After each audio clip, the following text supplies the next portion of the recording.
அஸ்ஸலாமு அலைக்கும் வரஹ்மத்துல்லாஹி தஆலா வபரகாத்து.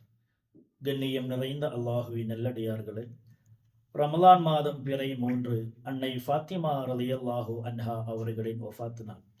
சுவனத்தின் பெண்களின் தலைவி அன்னை ஃபாத்திமா ரலியல்லாஹு அன்ஹா அவர்கள் ஆவார்கள். நபிநாயகம் ஸல்லல்லாஹு அலைஹி வஸல்லமா அவர்கள் அதிகமாக அன்பும் பாசமும் வைத்த மகள். அனைத்து செல்வமும் தீனிற்காக செலவு செய்த அன்னை ஹதீஜா பீபி ரலியல்லாஹு அன்ஹா அவர்களோடு சிறுவயதில் கஷ்டங்களோடு வாழ்ந்த பெண்மணி. சுவனத்தின் இளைஞர்களின் தலைவராக இருக்கக்கூடிய ஹசன் ஹுசைன் ரலியல்லாஹு அன்ஹுமா அவர்களின் தாயார். வீரராம் அலி ரலியல்லாஹு அன்ஹு அவர்களின் மனைவி. இப்படியெல்லாம் சிறப்புகள் இருக்கக்கூடிய இந்த மஹதியின் பெயரில் நாம் அனைவரும் ஒரு ஃபாத்திஹா சூராவை ஓதி ஹதியா செய்வோம்.